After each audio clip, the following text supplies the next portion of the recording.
우리 소교리 문답 87문입니다. 소교리 문답 우리 넘겨주시면 좋겠습니다. 자, 우리 오늘 오전에 선물 다 받았습니까? 혹시 선물 안 받으신 분 있습니까? 안 받았어요? 나중에 우리 근사님 꼭 챙겨주세요. 마음 상합니다. 자, 생명에 이르는 회개란 무엇인가? 그냥 회개가 일반적인 회개가 아니고 구원을 가져다 주는 회개가 뭐냐? 자, 답을 같이 읽겠습니다. 시작. 생명에 이르는 회개는 곧 구원의 은혜인데 이로 말미암아 죄인이 자기 죄를 바로 알고 그리스도 안에서 하나님의 자비를 깨달아 자기 죄에 대하여 슬퍼하고 미워하고 그 죄에서 떠나 하나님께로 돌아가서 굳은 결심과 노력으로서 새롭게 순종하는 것입니다. 자, 여러분, 세상 사람들도 죄를 짓고 나면 회개라고 이렇게 이야기를 해요. 근데 실제로는 회개가 아니고 후회하는 거죠. 그리고 세상에서의 회개와 우리 성경에 말하는 회개의 가장 큰 차이가 뭐겠습니까, 여러분? 세상 사람들도 죄를 짓고 돌아서거든요. 그죠? 그럼 교회에서 말하는 회개와 세상에서 말하는 회개의 차이가 뭐예요? 끝까지 말을 안 하시네. 자, 마지막에 뭐라고 되어 있냐면 여기 보세요. 제일 끝에 보면은 죄를 슬퍼하고 미워하고 죄에서 떠나. 그렇죠. 종착이 하나님께로 돌아가는 거예요. 자, 오늘 누가복음 우리 15장 한번 보세요. 자, 20절 한번 보죠. 20절 같이 읽어보겠습니다. 시작. 이에 일어나서 아버지께로 돌아가니라. 아직도 거리 가문데 아버지가 그를 보고 측은히 여겨 달려가 목을 안고 바치니. 둘째 아들이 하나님을 아버지를 떠났다가 자기 잘못을 알고 아버지께로 돌아오잖아요. 회개의 종착지가 어디냐? 하나님께로 돌아와야 돼요. 다르게 말하면 하나님을 사랑하는 자리로 나와야 됩니다. 단순히 죄를 안 짓는 것이 아니고 하나님을 사랑해야 돼요. 하나님의 사랑하는 자리를 안 돌아오면은 언제든지 또다시 죄의 자리로 나갈 수가 있기 때문에. 그래서 생명에 이르는 회개에 세 가지 요소가 있습니다. 첫째는 지성적 요소입니다. 같이 읽겠습니다. 자신의 이전의 삶이 잘못되어는 것을 이 머리로 깨닫는 거죠. 죄를 깨닫고. 두 번째 감정적 요소 시작. 통에 자복했다고 해서 완전한 회개가 된 것이 죄를 깨닫고 마음으로 또 가슴 아파하고 통에 자복해야 됩니다. 감정적 요소가 있어야 돼요. 세 번째 뭡니까? 시작. 이제는 죄를 안 짓고 새롭게 살아야겠다는 결단력 있는 의지와 각오가 의지적 요소가 있습니다. 이 세 가지 요소가 다 들어가야 진짜 회개예요. 간혹 성도들이 저보고 그럽니다. 목사님, 나 죄를 많이 짓는데 주일날 참회 시간 한번 고백하면은 괜찮습니다. 마음이 편해집니다. 그거는 뭐예요? 자기가 죄인이라는 머리로만 깨닫는 거지 가슴으로 통해 자복하는 게 없거든요. 죄를 미워한다든지 죄를 부끄러워한다든지 죄 지형을 슬퍼한다든지 그런 마음이 없잖아요. 그 입으로만 하나님 오늘도 내가 죄를 지었습니다. 이거는 진정한 회개가 아니라는 거죠. 자, 그럼 순서대로 한번 찾아보겠습니다. 자, 말씀을 같이 읽어보겠습니다. 시작. 이에 스스로 돌이켜 이르되 내 아버지에게는 양식이 풍족한 품꾼이 얼마나 많은가. 나는 여기서 주려. 이 둘째 아들이 돌아온 첫 번째 단계가 뭐냐면 스스로 돌이켰다. 죄라는 걸 깨달았어요. 내가 잘못했구나. 깨달은 겁니다. 자, 그럼 제가 여러분 물어보겠습니다. 죄가 뭡니까, 여러분? 성경에서 말하는 죄가 뭐예요?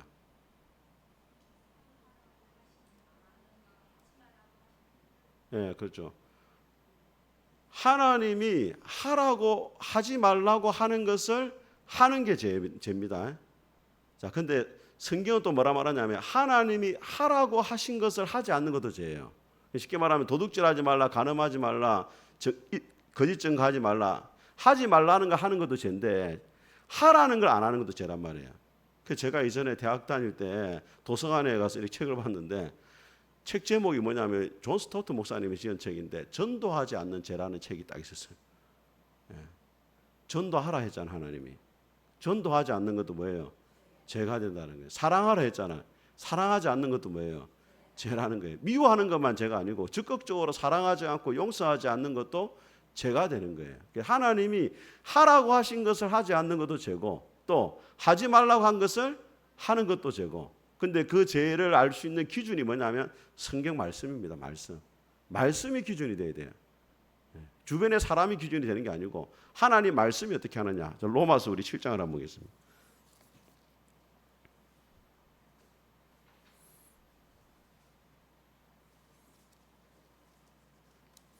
로마서 7장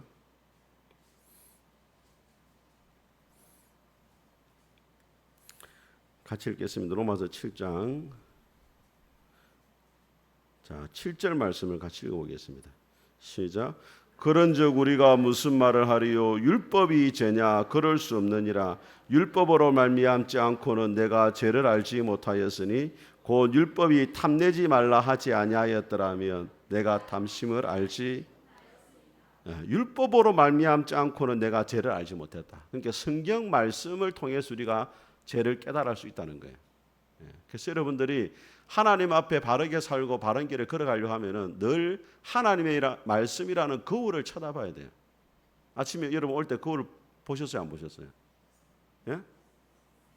거울을 봐도 크게 뭐 변화된 건 없지만은 그래도 매일 거울을 보잖아요. 그걸 보는 목적이 뭐예요? 자기 얼굴에 뭐 이상이 있는가 이런 걸 확인하는 거 아니에요. 성경이 뭐라고 이야기하냐면 거울이라 이야기하거든요. 말씀이 거울이에요. 거울로 비춰봐야 자기를 알잖아요. 성경으로 자기를 비춰봐야 죄인지 안다고. 그전에는 몰랐어요. 근데 성경을 보니까 아 이게 죄구나 이게 알아지는 거예요. 과거에는 큰 죄만 죄인 줄 알았는데 나중에 보니까 아 이것도 죄구나 이게 알아져요. 우리 에베소서 4장도 한번 보겠습니다.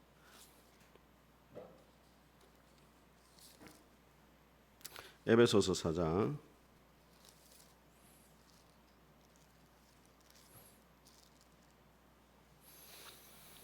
자 29절 한번 읽어보겠습니다. 29절 자 같이 읽겠습니다. 시작. 무릇 더러운 말은 너희 입 밖에도 내지 말고 오직 덕을 세우는데 소용되는 대로 선한 말을 하여 듣는 자들에게 은혜를 끼치라. 30절입니다. 시작. 하나님의 성령을 근심하게 하지 말라. 하나님의 성령이 언제 근심하느냐? 29절에 무슨 말을 하니까? 더러운 말을 하고 덕이 되지 않는 말을 하고 은혜를 끼치지 못하니까 성령님이 근심한단 말이에요. 밑에도 보면은 너희는 모든 악독과 노함과 분냄과 떠드는 것과 비방하는 것을 모든 악의와 함께 버리고 32절입니다. 시작. 서로 친절하게 하며 불쌍히 여기며 서로 용서하기를 하나님이 그리스도 안에서 너희를 용서하신가 같이야. 그래서 우리가 죄를 깨닫는 통로가 두 개입니다. 하나는 성령님이고 하나는 말씀이에요. 말씀은 객관적이고 성령님은 기록된 말씀이 아니지만 때로 우리 안에 성령님이 근심하거나 슬퍼할 때가 있단 말이에요. 그때 아 이게 죄구나 깨달아져요. 자, 두 번째 단계입니다. 자, 같이 읽어보겠습니다. 시작. 이에 베드로가 예수의 말씀에 다 굴기 전에 네가 3번 나를 부인하리라 하심이 생각나서 밖에 나가서 심히 가룟 유다와 베드로의 차이가 가룟 유다는 단순히 후회하고 돈을 던져주고 자살로 끝이 나요. 근데 베드로가 어떻게 하냐면 예수님을 모른다고 3번 딱 부인하는 순간 뭐가 울었어요? 그 이후로 베드로가 닭고기를 안 먹었다는 말이 있어요.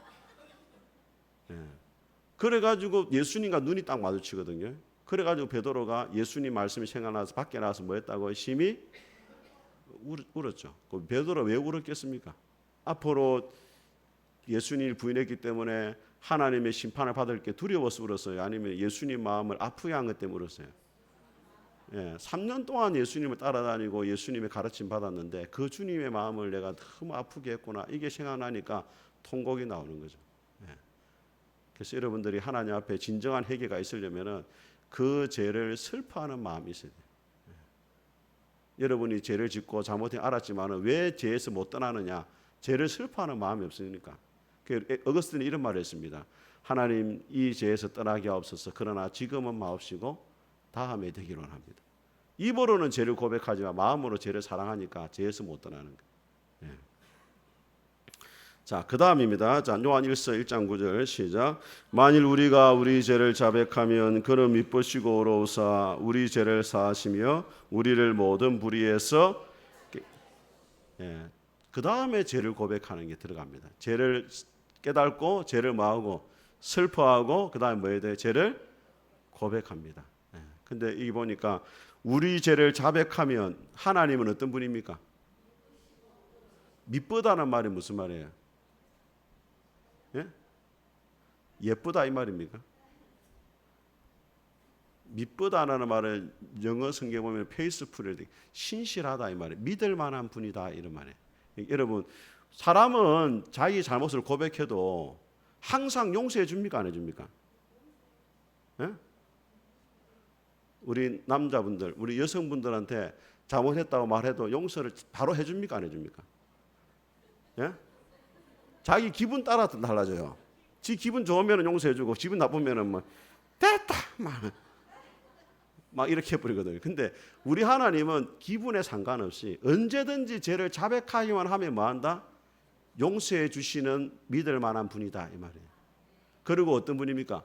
의로운 분이니까 우리를 다시 죄에서 의롭게 만들 수 있도록 의로운 자리로 갈 수 있도록 충분히 도와줄 수 있는 분이다.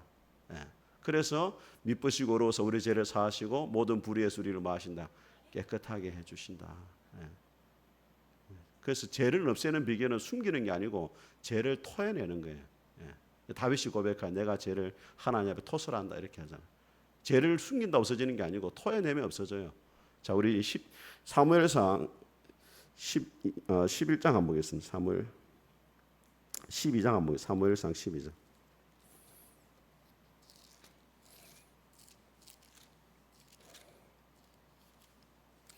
사무엘 합니다. 죄송합니다. 사무엘하 12장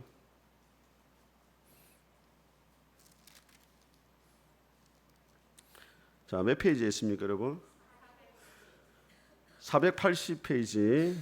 자, 제목이 뭐라고 되어 있습니까? 자, 나단이 뭘 책망한 것입니까? 다윗이 바세바를 범한 간음죄를 책망한 것이거든요. 예. 자, 우리 한번 보겠습니다.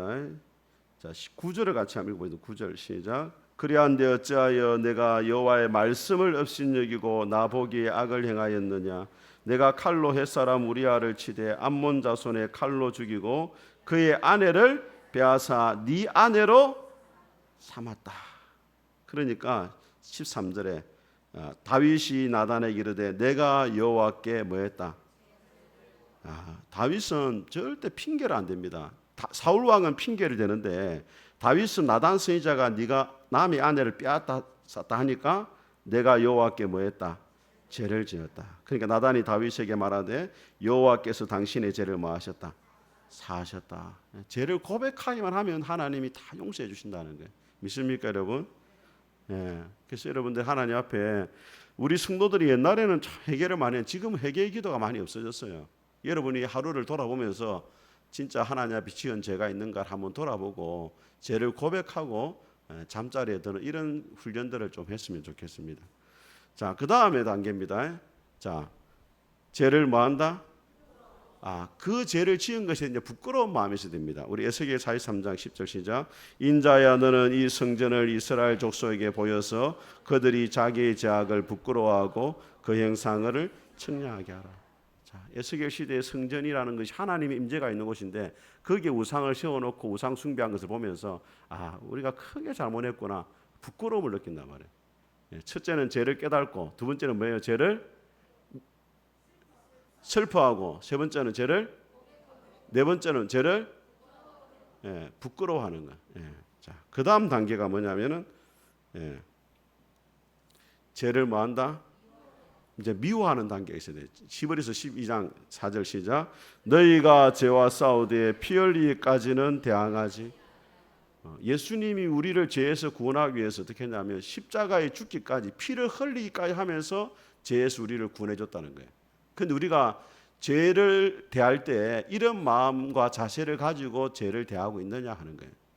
피를 흘린다는 것은 여러분 원형 경기장에 짐승하고 사람하고 집어넣잖아요. 로마 시대 때. 그러면은 둘이 싸우잖아요. 그럼 경기가 언제 끝납니까? 짐승이 죽든지 사람이 죽든지 누가 죽어야 끝난다는 거예요. 이게 뭐냐면 피 흘리까지 싸운단 말이에요. 죄를 대항할 때 죄를 죽이든지 내가 죽든지 둘 중에 하나를 선택을 해야 된다. 그런 각오로 죄와 싸워야, 또 죄를 미워해야 죄 가운데 승리할 수 있다. 이걸 이야기를 하는 거예요. 자, 마지막입니다. 같이 읽겠습니다. 시작. 악인은 그 길을, 불의한 자는 그의 생각을 버리고 여호와께로 돌아오라. 그리하면 그가 긍휼히 여기시리라. 우리 하나님께로 돌아오라. 그가 너그럽게 용서하시리라. 자, 여기도 보세요. 악인은 그 뭘 버리고, 길을 버리고, 행위를 버리고, 또 뭡니까? 불의한 자는 그 뭘 버리고, 생각을 버리고, 죄를 사랑하는 마음, 그 마음까지도 버리고 누구한테 돌아와라? 하나님께로 돌아오는 거예요. 회개의 종착이 하나님께로 돌아와야 돼요. 자, 오늘 누가복음 15장 다시 한번 돌아가 보겠습니다. 누가복음 15장.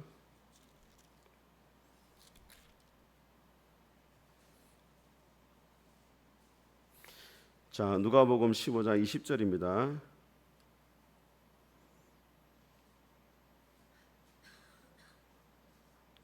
같이 읽어보겠습니다. 15장 20절 같이 읽겠습니다. 시작. 이에 일어나서 아버지께로 돌아가니라. 아직도 거리가 먼데 아버지가 그를 보고 측은히 여겨 달려가 목을 안고 입을 맞추니. 자, 여러분, 둘째 아들이 돌아왔을 때 누가 먼저 아들을 발견했습니까? 아버지죠. 그 말은 무슨 이야기예요? 자, 여러분, 성경에 보면은 이런 말씀이 있습니다. 산 위에 있는 동네가 숨기지 못한다, 이 말 알죠? 동네를 어디에다 지었단 말이에요? 산 위에 지었단 말이에요. 그러니까 이스라엘이 갑자기 비가 쏟아지면은 이렇게 그 계곡물이 흐르기 때문에 산 위에다 집을 지어놨다고. 그래서 아들이 지나간 자리를 아버지가 위에서 쳐다보고 있다는 거죠. 아들이 돌아오기를. 그러니까 아들이 돌아오니까 누가 먼저 발견하고, 아버지가 발견하고 달려가는 거예요. 그래서 여러분, 죄인이 하나님 앞에 돌아오는 것을 하나님이 얼마나 기뻐하시는가를 여기서 보여주고 있는 거죠. 자, 그런데 자, 25절 한번 보세요. 같이 읽어보겠습니다. 시작. 마다들은 밭에 있다가 돌아와 집에 가까이 왔을 때 풍악과 춤추는 소리를 듣고 한 종을 불러 이 무슨 일인가 물었는데 대답하되 당신의 동생이 돌아왔으며 당신의 아버지가 건강한 그를 다시 맞아들이게 됨으로 인하여 뭘 잡았습니까? 억울한 송아지가 죽었어요. 그런데 28절에 보니까 그가 노하여 뭐하지? 밑줄 것을 들어가고자 하지 아니하거늘. 밑줄 것을 들어가지 않았다. 그리고 아버지가 나와서 뭐한다? 권한다 말해도 밑줄 끊으세요. 권한다. 이것이 헬라 문법에 보면은 미완료로 되어 있습니다. 미완료. 두 개다가 미완료예요. 들어가는 것도 끝이 안 났어요. 권하는 것도 끝이 안 났어요. 아버지가 끝까지 권했는데 큰아들은 끝까지 뭐 했다? 안 들어갔다. 그래서 이 탕자의 비유에서 진짜 탕자가 누구냐면 큰아들이에요. 큰아들. 아버지 집으로 안 들어가요. 끝까지. 둘째 아들이 탕자가 아닙니다. 실제 탕자는 큰아들이에요. 자, 근데 큰아들이 뭐라 말하냐? 29절입니다. 시작. 아버지께 대답하여 이르되 내가 여러의 아버지를 숨기어 명을 어기미었거늘 내게는 염소 새끼라도 주어 나와 내 벗으로 즐기게 하신 일이 없더니. 자, 이 큰아들의 문제가 뭐예요, 여러분? 뭐가 문제입니까? 아버지를 거래의 대상으로 여기고 있단 말이에요. 내가 이렇게 봉사하고 충성하고 헌신했으면 하나님이 나에게 이만큼 줘야 되는데 안 주고, 주일도 막 대충 왔다 갔다 하고 막, 교회 봉사도 하지도 않고 그 사람은 막 기도응답도 잘 되고 하나님 이럴 수가 있습니까? 나도 생각이 있습니다. 안 올랍니다. 하나님을 거래의 대상으로 보고 있단 말이에요. 이 큰아들이. 그래서 31절에 보면 아버지가 이르되 사랑하는 아들아 너는 항상 나와 함께 있으니 뭐고 내 것이다 네 것이다. 하나님은 너를 거래의 대상으로 여기지 않는다는 거예요. 32절입니다. 시작. 이 동생은 죽었다 살아났으며 내가 잃었다 얻었기로 우리가 즐거워하고 기뻐하는 것이 마땅하다 하니라. 자, 그래서 이 큰 아들이 누구냐? 15장 전반부 한번 보세요. 1절. 1절에 보면은 자, 모든 세리와 죄인들이 말씀을 들으러 가까이 나오니 바리새인과 서기관들이 뭐합니까? 수군거려 이르되 이 사람이 죄인을 영접하고 음식을 같이 먹는다 하면서 뭐합니까? 불평을 한단 말이에요. 그래서 예수님이 말씀하신 비유 중에 하나가 뭐라고요? 탕자의 비유인데, 그럼 여기서 말하는 탕자는 세리와 죄인들입니까? 바리새인과 서기관들입니까? 예. 아니, 그게 둘째 아들은 누굽니까? 여기서 세리와 죄인입니까? 바리새인과 서기관들이? 세리와 죄인들이죠, 그죠? 예수님께 가까이 왔잖아. 근데 예수님이 세리와 죄인들과 밥을 먹고 말씀을 듣는 것을 보고서 누가 불만을 가지고 있습니까? 바리새인과 서기관들, 큰 아들이란 말이에요. 지금 큰 아들이 누구냐 여기서? 바리새인과 서기관들. 둘째 아들이 돌아오고 하나님의 자녀가 되는 걸 못마땅히 생각하고 불평하고 원망하는 바리새인과 서기관들 향해 가지고 말씀하신 게 바로 탕자의 비유예요. 그러니까 하나님의 마음은 아무리 죄인이라도 하나님 앞에 돌아오기 원하시는데, 죄인이 회개하고 돌아오는 것에 대해서 기뻐하고 즐거워야 되는데 실제로 그렇지 못한 사람들이 있다는 거예요. 교회 안에도 마찬가지고. 여러분은 어떻습니까? 여러분 큰 아들입니까? 둘째 아들입니까? 예? 자, 여러분이 큰 아들인지 둘째 아들인지 하나만 더 보면 압니다. 자, 30절 읽어보세요. 15장 30절 같이 읽어보겠습니다. 시작. 아버지의 살림을 창녀들과 함께 삼켜버린 이 아들이 돌아오매 이를 위하여 살찌의 송아지를. 자, 큰 아들이 뭘 기억하고 있냐면 둘째 아들의 죄를 다 기억하고 있어요. 과거에 둘째 아들 이런 죄를 지었다. 그래서 여러분, 하나님은 우리의 죄를 다 잊으셨는데 때로는 우리 성도들이 서로의 죄를 못 잊을 때가 많아요. 집에 가서 자꾸 이제 비디오를 돌립니다. 옛날에 지가 내한테 이런 말하고 저 집사가 내한테 이런 말하고 그걸 계속 돌려요. 그러면 뭐가 되는 거냐면 큰 아들 되는 거예요. 큰 아들. 하나님보다 기억력이 더 좋으면 안 돼요. 아시겠죠?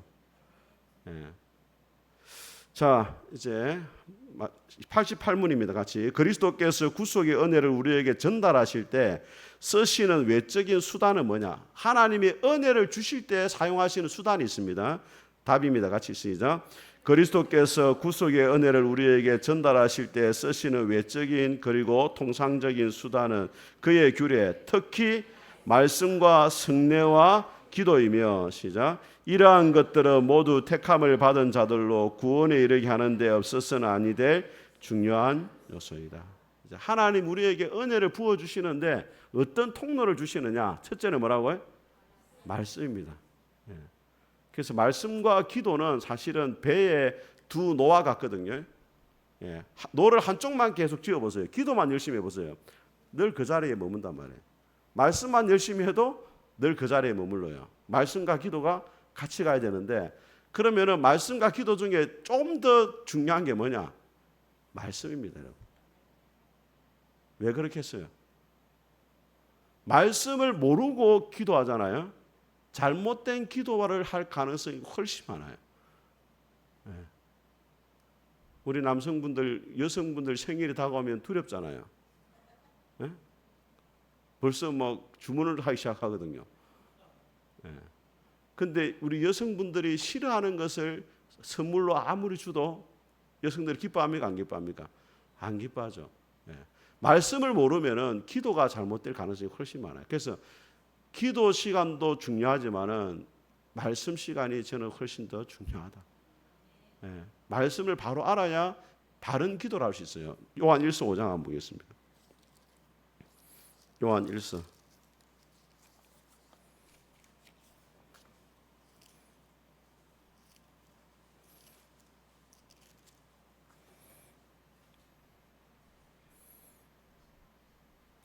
14절 합니다. 14절. 같이 읽겠습니다. 요한 1서 자 394페이지 시작. 그를 향하여 우리가 가진 바 담대함이 이것이니 그의 뜻대로 무엇을 구하면 들으심이라. 우리의 기도를 하나님이 다 듣는 게 아니고 누구의 뜻대로? 하나님의 뜻대로 기도해야 돼요. 그래서 우리 주기도문에도 뜻이 하늘에서 이루어진 것처럼 땅에서 이루어지기를 원합니다. 하나님의 뜻을 알고 하나님의 마음을 알려면 뭘 해야 돼요? 말씀을 봐야 되죠. 예. 근데 우리 성도들이 교회를 뭐 10년 다니고 20년 다녀도 말씀 1독도 안 했어요. 그러면은 하나님을 위해서 살아갈 수가 없는 겁니다. 왜? 하나님을 제대로 모르는데 어떻게 바르게 하나님을 살아갈 수가 있겠어요? 자, 그래서 말씀을 가까이 해야 되는데, 자, 말씀은 세 가지가 있습니다. 세 가지. 같이 읽어보겠습니다. 우리 사무엘상 3장 21절 시작. 여호와께서 실로에서 나타나시되 여호와께서 실로에서 여호와의 말씀으로 사무엘에게 자기를, 자, 이런 보이지 않는 하나님이 어떻게 자기를 나타내느냐? 뭘로 나타냈다고요? 말씀으로. 하나님 만나려면 말씀을 읽어야 돼요. 근데 이 말씀에는 세 가지가 있습니다. 첫째는 뭐냐면, 자, 인격으로서의 말씀, 예수 그리스도입니다. 우리 요한복음 1장 1절과 2절 시작. 태초에 말씀이 계시니라. 이 말씀이 하나님과 함께 계셨으니 이 말씀은 곧 하나님이시니라. 그가 태초에 하나님과 함께 계셨고 만물이 그로 말미암아 지은 바 되었으니 지은 것이 하나도 그가 없이는 된 것이. 예. 여러분, 말이라는 게 뭐냐면, 자, 여러분, 제가 좋아하는 과일이 뭔지 아십니까, 여러분? 예, 관심이 없죠. 예, 지물 거 말고 이제 제가 좋아하는 게 뭘 좋아해요? 예? 예. 저는 뭐 다 좋아하니까 잘 모르겠는데, 저도 잘 모르겠네. 근데 이거를, 자, 말을 해야 알거든요. 자, 그럼 제가 좋아하는 색깔은 무슨 색깔일까요? 이건 확실하니까 내가 말할 수 있겠네. 예? 블루요? 저는 연두색을 좋아합니다. 어렸을 때 시골에 자랐기 때문에 그 이 초록초록한 거 이런 걸, 예, 그런 걸 좋아해요. 근데 마음에 있는 걸 지금 말을 하니까 알잖아요. 그죠? 예수님이 말씀이라의 말은 하나님이 누구인가를 명확하게 보여주신 분이 누구라고요? 예수님이 이 말이에요. 그래서 예수님이 뭐다? 말씀이다 이렇게 이야기하는 거예요. 하나님이 누구인가를 확실하게 보여주셨기 때문에 말씀이다 이렇게 이야기하는 거예요. 예. 그래서 요한복음 14장 한번 보겠습니다. 요한복음 14장.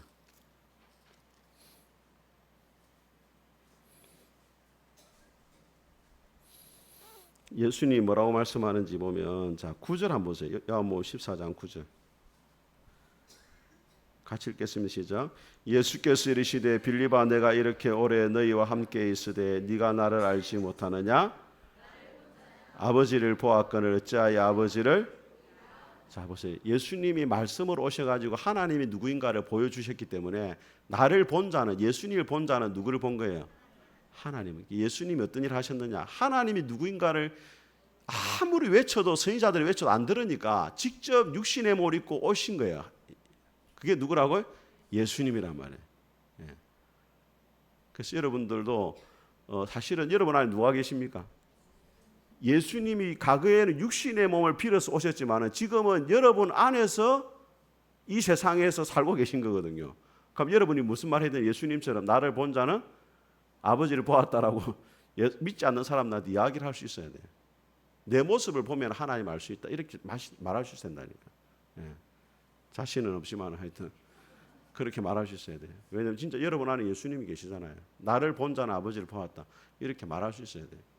자, 두 번째 말씀은 기록된 말씀입니다. 자, 같이 읽어보겠습니다. 시작. 모든 성경은 하나님의 감동으로 된 것으로 교훈과 책망과 바르게 함과 의로 교육하기에 유익하니 이는 하나님의 사람으로 온전하게 하며 모든 선한 일을 행할 능력을 갖추게 하려 함이라. 네. 자, 첫 번째 말씀 인격으로서의 말씀 예수 그리스도고, 두 번째는 기록된 말씀 성경입니다. 성경을 기록한 목적이 뭐냐? 모든 성경은 하나님의 감동으로 된 것으로, 첫 번째 뭐 한다고요? 교훈해요. 그 다음 두 번째 죄를 책망하고 또 바르게 한다는 말은 우리를 고쳐준단 말이에요. 잘못된 행위를 고쳐주고, 그 다음 뭐 있어요? 의로운 삶을 살아가도록 훈련시킵니다. 말씀이. 궁극적으로 우리를 어떻게 하고, 이는 하나님의 성경을 가까이 하면 하나님의 사람이 된단 말이에요.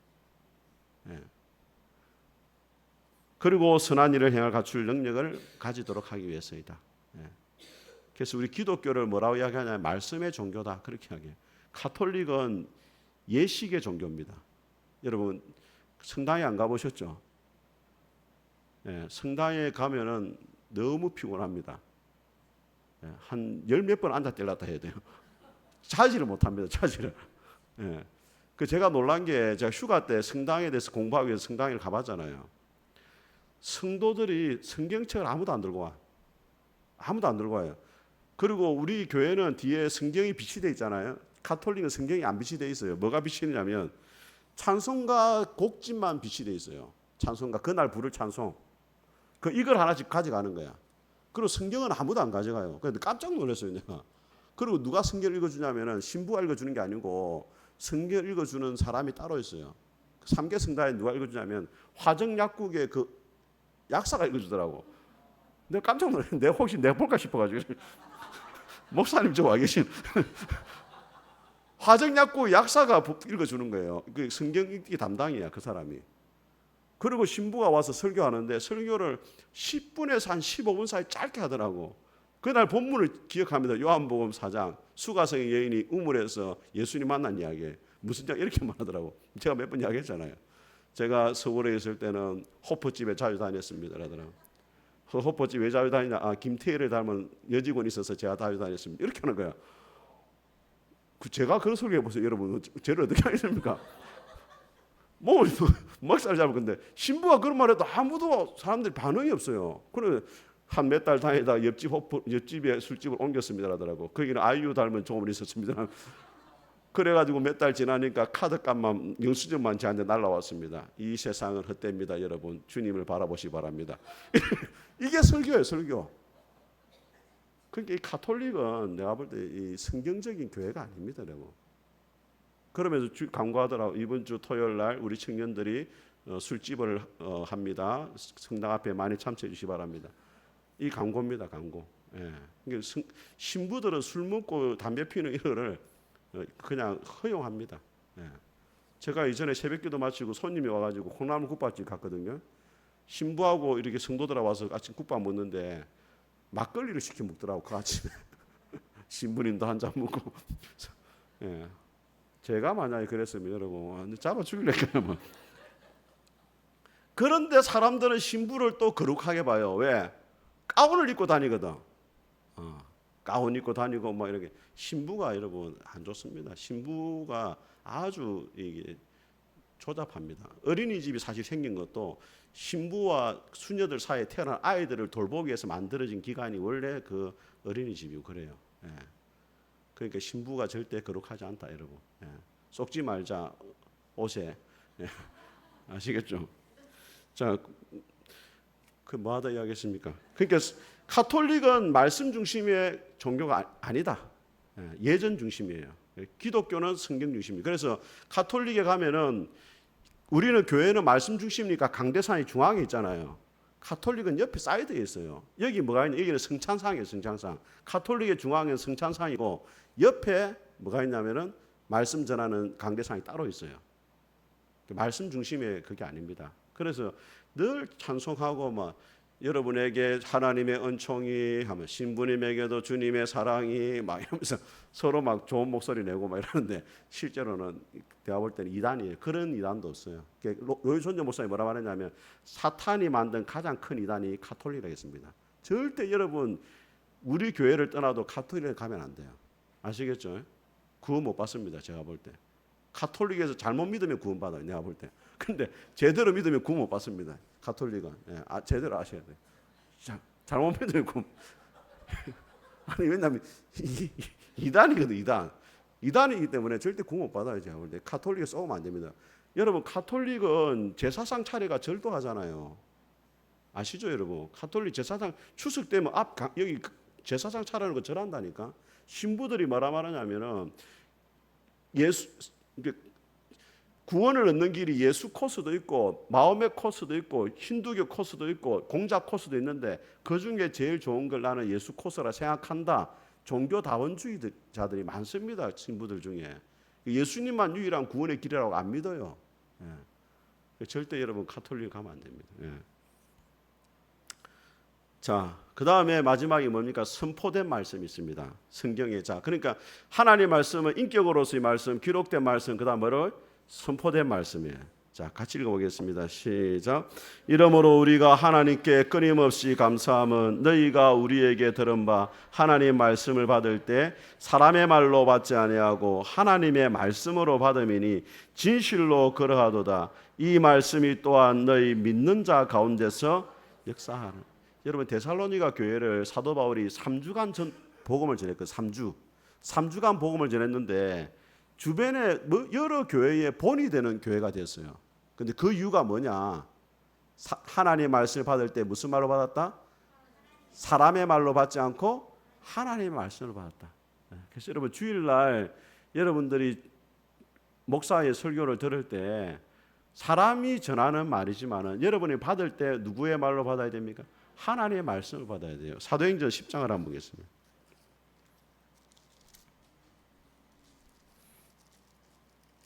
사도행전 10장. 네.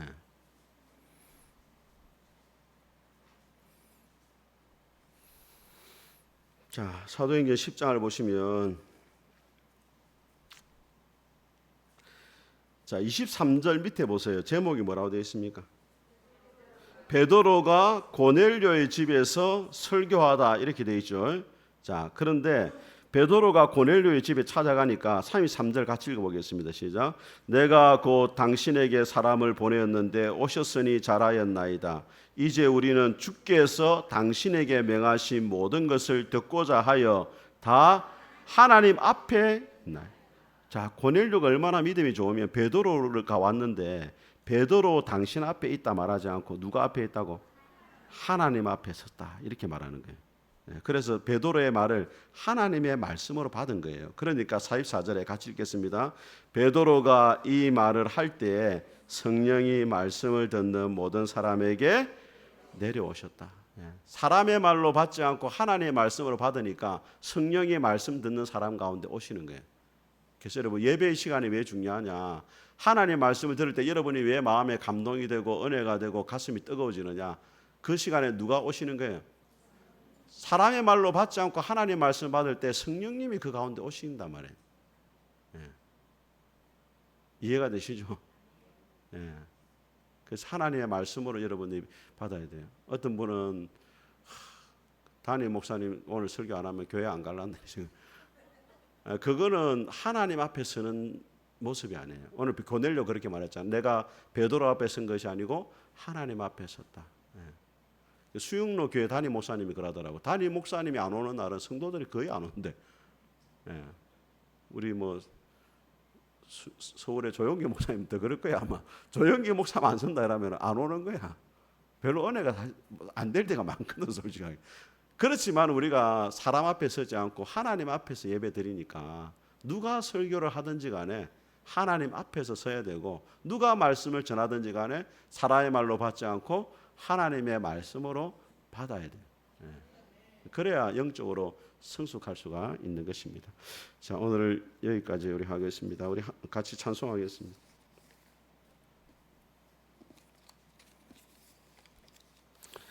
(570장) 우리 찬송하겠습니다.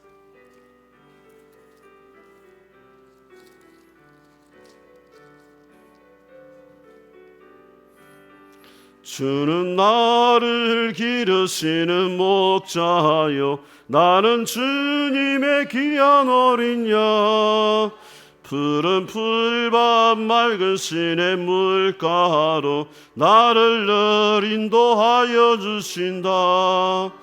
주는 나의 좋은 목자 나는 그의 어린 양 저를 따라 꼴을 먹여주시니 내게 부족함 전혀 없어라.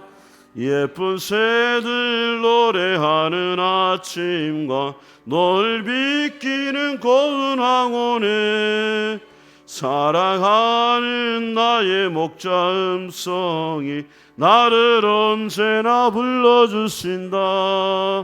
주는 나의 좋은 목자 나는 그의 어린 양 저를 따라 꼴을 먹여주시니 내게 부족함 전혀 없어라.